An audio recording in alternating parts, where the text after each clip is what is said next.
Halo semuanya, selamat datang kembali di Aksasa Review edisi Kamis malam Jumat yang akan menemani malam Jumat kalian dengan kisah mistis perkereta apian dari seluruh dunia.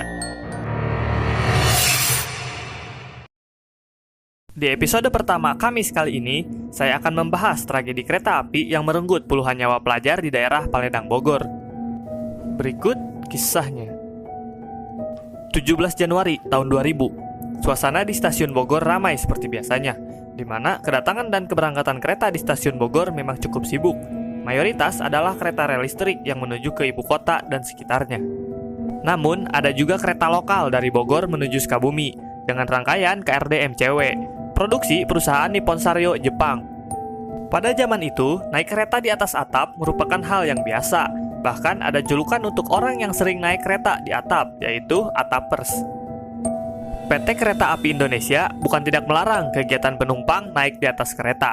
Segala upaya dilakukan oleh PT KAI agar tidak ada penumpang yang naik di atap kereta, seperti memasang pagar atas di stasiun-stasiun. Bahkan, di beberapa tempat PT KAI menyemprotkan cairan ke arah atap kereta. Namun, tetap saja banyak penumpang nakal yang masih naik di atap kereta. Hari itu, sekelompok siswa akan pergi berkemah ke daerah Sukabumi. Mereka akan naik kereta lokal dari stasiun Bogor. Alih-alih naik ke dalam rangkaian kereta, para pelajar dan penumpang lain malah naik ke atap kereta. Karena memang kereta saat itu sudah sangat penuh. Sebenarnya, kereta lokal yang menuju Sukabumi ini sudah mengalami keterlambatan, kurang lebih hampir 3 jam. Keterlambatan ini ada yang menyebut karena menunggu silang kereta yang dari arah Sukabumi, dan ada juga yang menyebut kereta ini baru selesai diperbaiki. Namun, banyak berita yang beredar, keterlambatan adalah akibat penumpang bandel yang memaksa naik ke atap rangkaian kereta. Pada intinya, kereta yang seharusnya berangkat sekitar pukul 1 siang baru bisa berangkat sekitar pukul setengah 4 sore.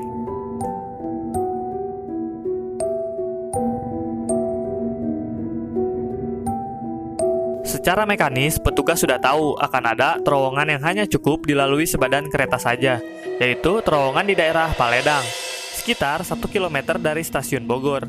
Kereta tidak akan berjalan jika petugas PPKA tidak memberi izin. Tugas PPKA dan pengamanan stasiun sebenarnya sudah membubarkan para penumpang yang ada di atap kereta. Setelah dinyatakan aman, akhirnya PPKA memberikan izin kepada masinis untuk berjalan. Namun yang tidak diduga adalah saat kereta perlahan berjalan, para penumpang termasuk pelajar kembali menaiki atap kereta. Bahkan tak sedikit penumpang nakal itu melempari ruangan petugas dengan batu.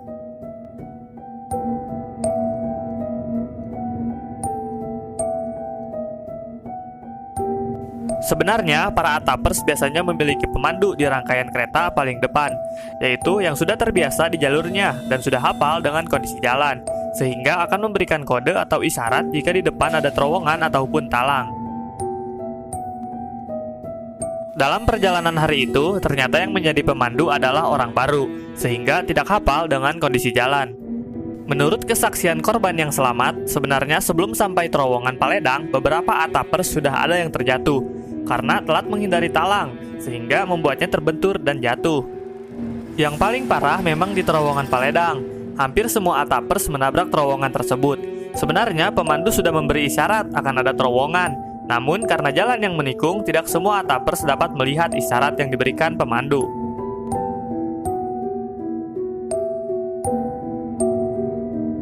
Akhirnya, banyak atapers yang tewas dengan kondisi kepala menabrak terowongan terlebih dahulu.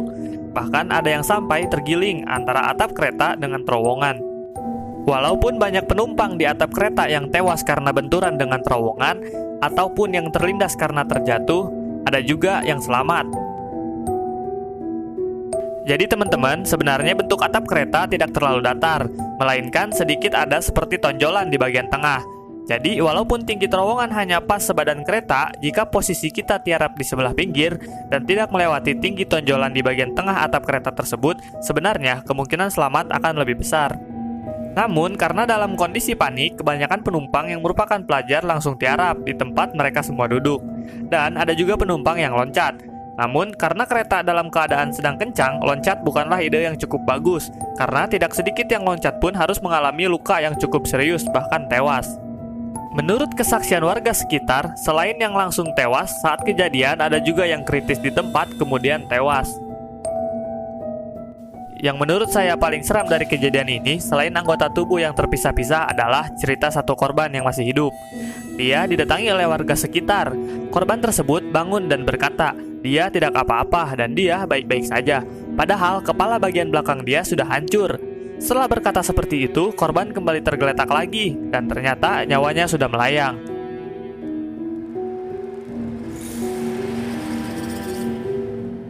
Dari kisah terowongan dan korban, mungkin sudah banyak kalian ketahui kisahnya.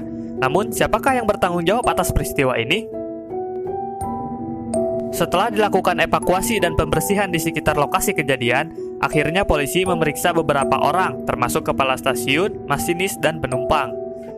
Setelah dilakukan penyidikan, polisi menetapkan PPKA Stasiun Bogor yang bersalah karena mengizinkan kereta berjalan dengan kondisi tahu ada terowongan pendek dan penumpang naik di atap. Namun akhirnya peristiwa ini disebut murni karena kenakalan penumpang, karena memang penumpang kembali naik ke atap kereta saat kereta sudah berjalan. PPKA dan masinis sudah menjalankan prosedur sesuai dengan SOP.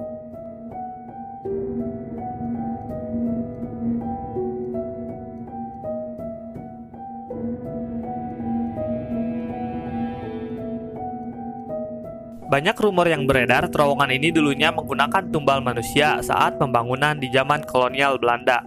Dan banyak pekerja pribumi yang tewas karena dipaksa kerja tanpa istirahat dan makan oleh Belanda.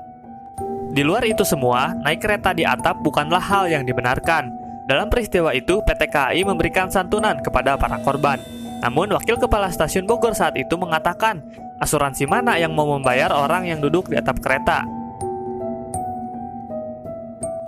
Namun demikian, tanggung jawab yang dilakukan oleh PT KAI perlu diacungi jempol.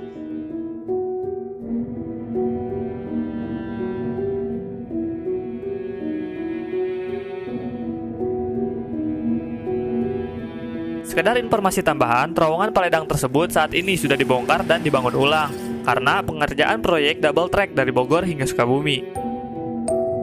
Sekian dulu Kamis kali ini. Jika dirasa ada kesalahan informasi atau teman-teman akan menambahkan, silakan tulis di kolom komentar di bawah. Dan jangan lupa subscribe.